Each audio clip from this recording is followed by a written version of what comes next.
Hi all welcome to മാസ്കിൻ്റെ പുതിയൊരു വീഡിയോയിലേക്ക് എല്ലാവർക്കും സ്വാഗതം. അപ്പോൾ ഇന്ന് നമ്മൾ നോക്കാൻ പോകുന്നത് ന്യൂട്ടൻ്റെ മൂന്നാം ചലന നിയമത്തെക്കുറിച്ചാണ്, തേർഡ് ലോ ഓഫ് മോഷൻ. എല്ലാവർക്കും അറിയുന്ന പോലെ തന്നെ എന്താണ് reaction as an equal and opposite reaction എന്നുള്ള എല്ലാവർക്കും പെട്ടെന്ന് പഠിക്കാനും പറ്റിയിട്ടുള്ള ഒരു ലോ തന്നെയാണ്. അപ്പോൾ നോക്കുകയാണെങ്കിൽ ഒരുപാട് ആപ്ലിക്കേഷൻസ് ഉള്ള വളരെ ഇമ്പോർട്ടൻ്റ് ആയിട്ടുള്ള ലോയാണ് ന്യൂട്ടൻ്റെ തേർഡ് ലോ ഓഫ് മോഷൻ. നമുക്ക് എക്സാമ്പിൾ പറയുകയാണെങ്കിൽ എന്താണ്, നമ്മുടെ റോക്കറ്റ് എങ്ങനെ നമുക്ക് എന്താണ് അപ്ലിഫ്റ്റ് ചെയ്യാമെന്നുള്ള കാര്യം മുതൽ ഒരു തോക്കിൻ്റെ റീകോയിൽ വരെ നമുക്ക് പഠിപ്പിച്ചു തരുന്ന വളരെ ഇമ്പോർട്ടൻ്റ് ആയിട്ടുള്ള ഒരു ലോ. അപ്പോൾ ഇതിനെക്കുറിച്ച് നമുക്ക് ഡീറ്റെയിൽ ആയിട്ട് ഈ ഒരു വീഡിയോ നോക്കാം. ഇപ്പോൾ നമുക്ക് ന്യൂട്ടൻ്റെ തേർഡ് ലോയിലേക്ക് കിടക്കാം. അപ്പോൾ എന്താണ് ന്യൂട്ടൻ്റെ തേർഡ് ലോ എന്ന് നോക്കുമ്പോൾ നമുക്ക് ആദ്യമായിട്ട് അതിൻ്റെ സിമ്പിളായിട്ടുള്ളൊരു എക്സ്പ്ലനേഷൻ നോക്കാം. തേർഡ് ലോ പറയുന്ന എല്ലാ ആക്ഷനും, ഈ നാച്ചുറലിൽ നടക്കുന്ന എല്ലാ ആക്ഷനും ഒരു ഈക്വലും ഓപ്പോസിറ്റുമായിട്ടുള്ള ഒരു റിയാക്ഷൻ ഉണ്ടായിരിക്കും. അതാണ് തേർഡ് ലോ നമുക്ക് പറഞ്ഞു തരുന്നത്. അറിഞ്ഞോ അറിയാതെ നമ്മൾ ഈ പ്രപഞ്ചത്തിൽ കണ്ടുകൊണ്ടിരിക്കുന്ന എല്ലാ പ്രവർത്തനങ്ങളുടെയും ഒരു അടിസ്ഥാന തത്വമായിട്ട് നമുക്ക് തേർഡ് ലോനെ നമുക്ക് പറയാവുന്നതാണ്.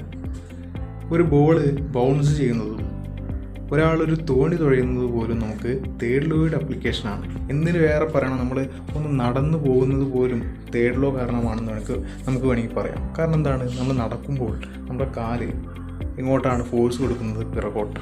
പക്ഷെ നമുക്ക് ഉണ്ടാകുന്ന ആ ഒരു റിയാക്ഷൻ അത് മുന്നോട്ടാണ്, അതുകൊണ്ടാണ് നമ്മൾ നടക്കാൻ കഴിയുന്നത്.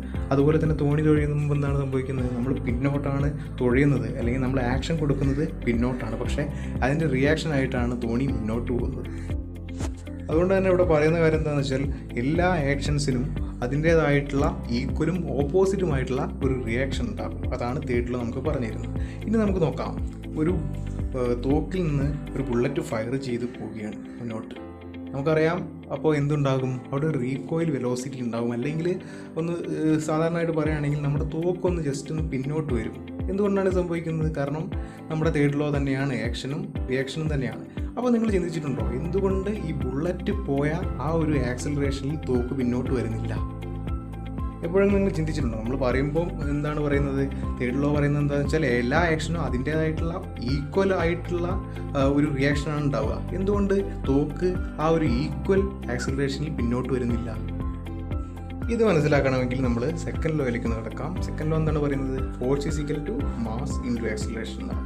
അപ്പോൾ ഇതിനെ നമുക്ക് ഒന്ന് ആക്സിലറേഷനെ കാണാനുള്ള രൂപത്തിൽ എഴുതുമ്പോൾ acceleration is equal to force divide by mass എന്നാണ് വരിക. അപ്പോൾ എന്താണ് ഇവിടെ പറയുന്നത്, ആക്സിലറേഷൻ കൂടുമ്പോൾ മാസ് കുറയും, അല്ലെങ്കിൽ കുറഞ്ഞ മാസിന് കൂടുതൽ ആക്സിലറേഷൻ ഉണ്ടാവും എന്നാണ് ഇവിടെ പറയുന്നത്. ഇതുകൊണ്ടൊക്കെയാണ് സാധാരണ ഒരു തോക്കിലെ ബുള്ളറ്റ് വളരെ സ്പീഡിൽ പോകുമ്പോഴും നമ്മുടെ തോക്ക് ചെറുതായിട്ടൊന്ന് പിന്നോട്ട് വരികയുള്ളൂ. എന്നാൽ ഒരു പീരങ്കിയോട് ചിന്തിച്ച് നോക്കൂ, പീരങ്കിയുടെ ആ ഒരു ഉണ്ട എന്താണ് ഹെവിയാണ്, ആ ബുള്ളറ്റ് ഭയങ്കര ഹെവി ആയിട്ട് ബുള്ളറ്റാണ്. അതുകൊണ്ട് പീരങ്കി വളരെ ഹെവി ആയിട്ടുള്ളൊരു റീകോയിൽ കാണിക്കും. ഓക്കെ, ഇത് തന്നെയാണ് നമ്മുടെ തേർഡ് ലോ നമുക്ക് പറഞ്ഞിരുന്നത്. എല്ലാ ആക്ഷനും അതിൻ്റേതായിട്ടുള്ള ഈക്വൽ ആൻഡ് ഓപ്പോസിറ്റ് റിയാക്ഷൻ ഉണ്ടായിരിക്കും. അപ്പോൾ ഇത്തരത്തിലുള്ള കാര്യങ്ങൾ പറയുമ്പോൾ തന്നെ നമുക്ക് റോക്കറ്റ് എങ്ങനെ മേലോട്ട് പോകുന്നതെന്ന് പറയാൻ കഴിയും. തേർഡ് ലോ പറയുമ്പം തീർച്ചയായിട്ടും പറയേണ്ട ഒരു കാര്യമാണ് റോക്കറ്റ് എങ്ങനെ മേലോട്ട് പോകുന്നത് എന്നുള്ള കാര്യം, അല്ലെങ്കിൽ റോക്കറ്റിൻ്റെ പ്രൊപ്പൽഷൻ. കാരണം എന്താണ്, റോക്കറ്റിൽ ഉള്ള ഇന്ധനങ്ങൾ കത്തി അതിൽ പുറത്തോട്ട് വരുന്ന ഭയങ്കര ആയിട്ടുള്ള ആ ഒരു ത്രസ്റ്റ് ഫോഴ്സിൻ്റെ ഒരു റിയാക്ഷൻ ആയിട്ടാണ് റോക്കറ്റ് മേലോട്ട് പോകുന്നത്, അല്ലാതെ റോക്കറ്റിനെ ആരും മുകളിലോട്ട് പിടിച്ചു കൊണ്ടുപോകുന്നതല്ല. ഓക്കെ, അപ്പോൾ ഇത് തേർഡ് ലോ ആണെന്ന് നമുക്ക് വളരെ വ്യക്തമായിട്ട് പറയാവുന്നതാണ്. അപ്പോൾ തേർഡ് ലോ എന്താണ്, എല്ലാ ആക്ഷനും ഈക്വലും ഓപ്പോസിറ്റും ആയിട്ടുള്ള ഒരു റിയാക്ഷൻ ഉണ്ടായിരിക്കും.